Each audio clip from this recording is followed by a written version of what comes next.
உயிர்ம வேளாண்மை நண்பர்களுக்கு வணக்கம்ங்க. இப்ப இந்த வீடியோல என்ன பார்க்க போறோம் அப்படின்னு கேட்டீங்கன்னா, கத்திரிக்காட்டுல நிறைய விவசாயிகள் சொல்ற பிரச்சனை என்னன்னா, காய்ப்புழு தண்டு புழு எங்களால கட்டுப்படுத்தவே முடியல, இதுக்கு என்ன தீர்வு அப்படின்னு நிறைய விவசாயிகள் கேக்குறீங்க. அதுக்கு நம்ம ஆல்ரெடி பாத்தீங்கன்னா ஒரு சில மருந்துகள் கொடுத்துட்டு இருக்கிறோம். இதுக்கு முன்னாடி நம்ம ஒரு சின்ன இது ஒண்ணு சொல்ல விரும்புறேன். என்னன்னு கேட்டீங்கன்னா, போன வாரம் ஒரு விவசாயி நம்மளுக்கு தொடர்பு கொண்டிருந்தாரு. அவரு ரசாயனத்துல ஒரு சில மருந்துகள் வாங்கினாராமா. அவங்க பாத்தீங்கன்னா என்ன சொன்னாங்க அப்படின்னா, நீங்க இந்த மருந்து அடிக்கிறதுக்கு முன்னாடி இருக்கிற கொழுந்து எல்லாத்தையும் கிள்ளி விட்டுட்டு அதுக்கப்புறமா இந்த மருந்து அடிங்க, அப்பதான் நல்லா கேட்கும் அப்படின்னு சொன்னாங்களாமா. அது மட்டும் இல்லாம அந்த மருந்தோட விலை பாத்தீங்கன்னா ரொம்ப ஜாஸ்தியா இருந்துச்சுங்களாமா. ஒரு 10 டேங்கே பாத்தீங்கன்னா ஒரு 2500 ரூபாய் ஆச்சுங்க. அதுவும் மறுபடியும் பாத்தீங்கன்னா எனக்கு அந்த கொழுந்து கிள்ளியோட சொன்னாங்க, அதுக்கு ஒரு 4-5 ஆள் ஆயிப்போச்சு. கிட்டத்தட்ட பாத்தீங்கன்னா மருந்து அடிக்கிற கூலியோட சேர்த்து எனக்கு 5000 ரூபாய் ஆயிடுச்சுங்க. அதுவும் இல்லாம எனக்கு 5 நாளைக்கு ஒருக்க அடிச்சாலுமே அந்த ரிசல்ட் வர மாட்டேங்குது. அதாவது காயில் இருக்கிற புழு கம்மியாக மாட்டேங்குது, தண்டு புழு கம்மியாக மாட்டேங்குது, இதுக்கு என்னதான் தீர்வு அப்படின்னு சொன்னாரு. நம்ம என்ன சொன்னோம் அப்படின்னா, நான் ஒரு சில உயிர் மருந்துகள் சொல்றேன், அதை நீங்க ஸ்ப்ரே பண்ணுங்க. ஆனா அதுக்கு ஒரு கண்டிஷன் என்ன அப்படின்னு கேட்டீங்கன்னா, ஒரு 10 நாளாவது நீங்க ரசாயன மருந்துகள் தவிர்க்கணும், அதுக்கப்புறம் தான் நம்மளோட மருந்து நீங்க மேல ஸ்ப்ரே பண்ண முடியும் அப்படின்னு சொல்லியிருந்தேன். அதுக்கு அவர் என்ன சொன்னாரு அப்படின்னு கேட்டீங்கன்னா, நான் நீங்க என்ன 10 நாள் என்னைய வெயிட் பண்ண சொல்றீங்க, நான் 5 நாள் விட்டேன்னாவே அங்க காய் ஒண்ணும் இருக்காது, அதுக்கப்புறம் நான் மறுபடியும் வேற ஏதோ ஒரு மருந்து அடிக்கணும். ஆனா நீங்க என்ன 10 நாள் வெயிட் பண்ண சொன்னீங்கன்னா என்னோட காட்டுல ஒண்ணுமே இருக்காது, நான் என்ன பண்றது அப்படின்னு அவரு ரொம்ப வருத்தப்பட்டு சொன்னாரு. சரி, ஒரு 10 நாள் இல்லாட்டி பரவாயில்லைங்க, ஒரு 7 நாளாச்சு விடுங்க, ஒரு 7 நாளைக்கு அப்புறம் நம்ம மருந்துகளை நீங்க தெளிங்க, கண்டிப்பா நல்ல ரிசல்ட் இருக்கும் அப்படின்னு அவர்கிட்ட நான் சொல்லியிருந்தேன். இப்ப அந்த மருந்துகள் என்னென்ன, அது என்னென்ன வேலை செய்யும் அப்படின்றத பத்தி பாத்தீங்கன்னா இந்த வீடியோல பார்க்கலாம். இப்போ கத்திரிக்காட்டுல காய்ப்புழு தண்டு புழு மிகப்பெரிய பிரச்சனையா இருக்குங்க. அது மட்டும் இல்லாம சிற்றிலை நோய் பிரச்சனை பாத்தீங்கன்னா அது ஒரு பெரிய தொந்தரவா இருக்கும். இப்ப காய்ப்புழு, இப்போ நம்மளோட மருந்துகளை வச்சு காய்ப்புழு தண்டு புழுவை முழுமையா எப்படி கட்டுப்படுத்துறது அப்படின்றத பத்தி இந்த வீடியோல விவரமா பாத்திரலாங்க. இதுக்கு வெறும் ஒரு 4 மருந்து இருந்தா போதும், நீங்க காய்ப்புழு தண்டு புழுவை வராம டோட்டலா கண்ட்ரோல் பண்ண முடியும். அதுக்கு என்னென்ன மருந்துகள் அப்படின்னு கேட்டீங்கன்னா, ஒண்ணு பேசிலஸ் துரிஞ்சியான்சிஸ். இது பாத்தீங்கன்னா உங்களுக்கு புழுக்களை மல்டிபிள் ஆகி உங்களுக்கு புழு மேல படலினாலுமே இலைகள் மேல பட்டுச்சுன்னா போதும், இது மல்டிபிள் ஆகி புழுக்களை அழிக்கக்கூடியது. அப்புறம் பாத்தீங்கன்னா பிவேரியா பேசியானா, இதுவும் பாத்தீங்கன்னா காய்ப்புழு தண்டு புழு மற்றும் எல்லா புழுக்களையுமே பாத்தீங்கன்னா அழிக்கக்கூடியது. அடுத்தது பாத்தீங்கன்னா மெட்டாரைசியம். இது எதுக்காக அப்படின்னு கேட்டீங்கன்னா, பேன் இருந்துச்சுன்னா பேனை கொள்ளும். அதுக்கப்புறம் பாத்தீங்கன்னா புழுக்கள் முட்டையிட்டு இருக்கும். இப்ப பாத்தீங்கன்னா பூச்சி புழுக்கள் முட்டையிடும். அந்த முட்டையை ஃபுல்லா அழிச்சு அதை பொறிக்க வச்சு அதை சுத்தமா அழிச்சிருங்க. அதுக்காக பாத்தீங்கன்னா மெட்டாரைசியம் கொடுக்குறோம்.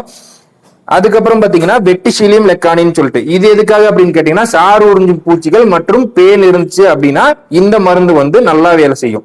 இப்போ இதை எல்லாத்தையும் நம்ம எப்படி நம்ம ஸ்ப்ரே பண்றது, எந்த ரேஷியோல பண்றது அப்படின்னு கேட்டீங்க அப்படின்னா, இப்போ ஃபர்ஸ்ட் நம்ம என்ன பண்ணணும் அப்படின்னு கேட்டீங்கன்னா, நீங்க ரசாயன மருந்துகள் அடிச்சிட்டு இருக்கிறீங்க, அல்லது பாத்தீங்கன்னா இப்பதான் முதல் முறையா நான் இப்ப கத்திரிக்காய் போட்டிருக்கிறேன், அல்லது இப்பதான் பூ வச்சிட்டு இருக்குது, இப்ப தண்டு புழு தாக்க ஆரம்பிச்சிருச்சு, இப்போ நான் என்ன பண்ணணும் அப்படின்னு கேட்டீங்க அப்படின்னா, முதல் வாட்டி இந்த 4 மருந்துலையுமே நீங்க கலந்து தெளிச்சிருங்க. Bacillus துரிஞ்சியான்சிஸ், Beauveria பேசியானா, Metarhizium, Verticillium lecanii, இந்த 4 மருந்துலையுமே 100 ml எடுத்துட்டு 10 லிட்டர் தண்ணியில கலந்து நீங்க தண்டு இலை எல்லாமே நல்லா நலையிற மாதிரி தெளிச்சு விட்டுருங்க. முதல் முறை இதை பண்ணிருங்க. அடுத்தது பாத்தீங்கன்னா கரெக்டா 7 நாள் கழிச்சு பேசிலஸ் துரிஞ்சியான்சிஸும் பிவேரியா பேசியானா இந்த ரெண்டையும் கலந்து 7 நாள் கழிச்சு தெளிச்சிருங்க. மறுபடியும் அடுத்து பாத்தீங்கன்னா 7 நாளைக்கு அப்புறம் மறுபடியும் இந்த பிவேரியா பேசியானா பேசிலஸ் துரிஞ்சியான்சிஸ் இந்த ரெண்டையும் கலந்து தெளிச்சிருங்க. மறுபடியும் அடுத்தது பாத்தீங்கன்னா 3வது முறை விட்டு 4வது முறை நீங்க ஸ்ப்ரே பண்ணும்போது இந்த 4 மருந்தையுமே கலந்து தெளிக்கணும். முதல் வாட்டி நீங்க இந்த 4ஐயுமே கலந்து தெளிச்சிடுறீங்க. மறுபடியும் அடுத்த வாட்டி பிவேரியா பேசியானாவும் பேசிலஸ் துரிஞ்சியான்சிஸும் கலந்து தெளிச்சிடுறீங்க. மறுபடியும் அடுத்த வாரம் அதே மாதிரி பேசியானாவும் துரிஞ்சியான்சிஸ் கலந்து தெளிச்சிடுறீங்க. அதுக்கு அடுத்த வாரம் பாத்தீங்கன்னா இந்த 4 மருந்துமே கலந்து தொலைங்க. இது எதுக்காக நம்ம கலந்து சொல்லிக்க சொல்றோம் அப்படின்னு கேட்டீங்கன்னா, பேசிலஸ் துரிஞ்சியான்சிஸும் புழுவை கொள்ளும், பிவேரியா பேசியானாவும் புழுவை கொள்ளும். ஆனா நம்ம எதனால இந்த ரெண்டையுமே கலந்து தொலைக்க சொல்றோம் அப்படின்னு கேட்டீங்கன்னா, கத்திரியில ஒரு சிலர் இந்த ஒன்றை மட்டும் கொடுத்தா கரெக்டா எங்களுக்கு பாதி புழு ஓகே, ஆனா இன்னும் கொஞ்சம் நல்லா கண்ட்ரோல் ஆகணும் அப்படின்னு சொல்றீங்க. இந்த பிவேரியா பேசியானா ஊடுருவி போய் கொள்றது இல்லை அப்படின்னு நிறைய பேர் சொல்றாங்க. அதனாலதான் என்ன பண்றோம் அப்படின்னு கேட்டீங்கன்னா பேசிலஸ் துரிஞ்சியான்சஸ் கூட பிவேரியா பேசியானாவும் நம்ம கலந்துக்கிறோம். இதை கலக்கிறங்காட்டி என்ன ஆகும்னா இது ஊடுருவும் போது இதுவும் ஊடுருவி போய் புழுக்களை கொல்லும், பூச்சிகளை கொல்லும். சரிங்களா? அதனால வந்து பாத்தீங்கன்னா இந்த ரெண்டையும் நீங்க தாராளமா கலந்து கொடுக்கலாங்க. இப்போ நாம இதை வந்து முதல் வாரம் கொடுத்துட்டோம். இப்போ இந்த நாளைக்கு வந்து இதை அடிச்சிட்டோம்னு வச்சுக்கோங்களேன் ஒரு உதாரணத்துக்கு. அடுத்து நம்ம வந்து மருந்து எப்ப அடிக்கணும் அப்படின்னா அடுத்த 7வது நாள் கட்டாயமா இந்த ரெண்டையும் அடிச்சிடணும். இது எதனால சொல்றோம் அப்படின்னா நீங்க 7 நாளைக்கு ஒருக்கா கத்திரி, அவரை இந்த மாதிரி புழுக்கள் அதிகமா தாக்குற பயிர்களுக்கு வந்து பாத்தீங்கன்னா 7 நாளைக்கு ஒருக்கா கட்டாயமா நீங்க வந்து மருந்துகள் தெளிக்கணும். மற்ற பயிர்கள் எல்லாம் அப்படின்னு கேட்டீங்கன்னா மறுபடியும் அடுத்த சைக்கிள் வரும்போது நம்ம வந்து காய்கறிகள் மாறிடும். பாத்தீங்கன்னா கத்திரி, அவரையை பொறுத்தளவுக்கு நம்ம வார ஒருக்கு கட்டாயமா இந்த மருந்துகள் கொடுக்கணுங்க. இதை கொடுத்தீங்கன்னா கட்டாயமா ரிசல்ட் நல்லா இருக்கும். இப்ப வந்து இந்த 4 மருந்துகளையும் நாம தெளிக்கும் போது டோட்டலா புழு வந்து பாத்தீங்கன்னா இப்போ ஒரு 100 கிலோ காய் பறிக்கிறீங்க அப்படின்னா ஒரு 5 கிலோல இருந்து ஒரு 3 கிலோ 2 கிலோ அந்த மாதிரிதான் புழு காய்கள் வரும். அப்புறம் இன்னொன்னு என்ன கேட்டீங்க அப்படின்னு கேட்டீங்கன்னா உங்களுக்கு வந்து தண்டு புழு முற்றிலுமாவே அழிஞ்சிருங்க. இதனால இன்னொரு அடிஷனலா பெனிஃபிட் என்னன்னு கேட்டீங்கன்னா சிற்றில் நோய் வைரஸ் வராம இருக்கிறதுக்கு இது வந்து ஒரு விதத்துல உதவியா இருக்கும். எதனால வந்து சிற்றில் நோய் இதை அடிச்சா வராது அப்படின்னு சொல்றோம்னா இதை மட்டுமே பண்ணுனீங்க அப்படின்னா சிற்றில் நோய் வராதுன்னு சொல்ல வரல. இது மூலியமா வரக்கூடிய சிற்றில் நோய் வந்து இந்த 4 மருந்துகள் அடிக்கும்போது வந்து தடுக்கப்படுங்க. அதாவது என்னன்னு கேட்டீங்கன்னா சிற்றில் நோய் வந்து 2 காரணத்தினால வரும். தீமை செய்யக்கூடிய பூஞ்சானங்கள், பாக்டீரியாக்கள், வைரஸ்கள்னாலையும் வரும். அது மட்டும் இல்லாம அதுவோ பாத்தீங்கன்னா நீங்க வந்து சரியான ஊட்டச்சத்துக்கள் கொடுக்கலினாலும் சிற்றில் நோய் வரும். அதிக அளவு தண்டு புழு தாக்குச்சு அப்படின்னாலும் உங்களுக்கு வந்து சிற்றில் நோய்க்கு வரும். இந்த 3 காரணங்களாக சிற்றில் நோய் வைரஸ் உங்களுக்கு வந்து இந்த நோய் வந்து வரக்கூடியது. அதுல ஒரு இதை வந்து பாத்தீங்கன்னா நம்ம முழுமையா கட்டுப்படுத்திடுறோம். அதனால வந்து பாத்தீங்கன்னா உங்களுக்கு ஒரு 30% இருந்து 40% அந்த நோய் வர்றதுக்கான இது வந்து தடுக்கப்படுங்க.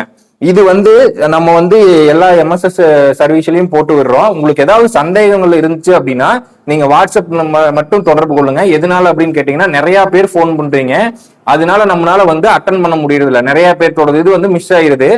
அதனால வந்து பாத்தீங்கன்னா நீங்க வாட்ஸ்அப்ல மட்டும் சந்தேகங்கள் இருந்துச்சு அப்படின்னா வாட்ஸ்அப்ல மட்டும் தொடர்பு கொண்டுருங்க. என்ன ஏதுன்னு நீங்க மெசேஜ் போட்டு விடுங்க. நாங்க பார்த்துட்டு உங்களுக்கு அதுக்கு உண்டான தீர்வுகள் சொல்லிடுவோம். இது வந்து பாத்தீங்கன்னா எவ்வளவு வருது அப்படின்னு கேட்டீங்கன்னா இந்த 4 மருந்துகளும் சேர்த்து 1000 ரூபா வருங்க. அது கூட பாத்தீங்கன்னா அடுத்த வாரம் நம்ம அடிக்கிறதுக்கு மறுபடியும் இன்னொரு லிட்டர் பேசியானாவும் துரிஞ்சியான்சஸும் 1 லிட்டர் ஆட் பண்ணும்போது 1500 ரூபா வருங்க. இது வந்து மொத்தம் 6 லிட்டர். அதாவது வந்து ஒரு வாட்டி அடிச்சுட்டு மறுபடியும் அடுத்த 7வது நாள்ல இன்னொரு வாட்டி அடிக்கிறது 2 டோஸ் கொடுத்தீங்க அப்படின்னா தான் நல்லா ஒரு 90% கண்ட்ரோல் ஆகும். அதுக்கப்புறம் நீங்க வாரம் கொடுக்கும்போது பாத்தீங்கன்னா முழுமையான ரிசல்ட் வந்து உங்களுக்கு கண்டிப்பா கொடுக்குங்க. இது யாராவதுக்கு தேவைப்பட்டுச்சு அப்படின்னா நம்மளை தொடர்பு கொள்ளுங்க. நம்ம கடை வந்து எங்க இருக்குன்னு கேட்டீங்கன்னா கோபியில இருந்து ஈரோடு போற ரோட்ல கரட்டூர் ஆர்ச்சுக்கு பக்கத்தாலேயே உயிர் ஆர்கானிக்ஸ் கடை இருக்குதுங்க. நீங்க இங்க நேர்லயும் வந்து வாங்கிக்கலாம். அப்படி இல்லை அப்படின்னா எம்எஸ்எஸ் அல்லது ரதிமீனா மூலியமா எல்லா பக்கத்துக்குமே நம்ம வந்து பார்சல் அனுப்பிச்சு விடுறோங்க. உங்களுக்கு யாராவது தேவைப்பட்டுச்சு அப்படின்னா கான்டாக்ட் பண்ணுங்க.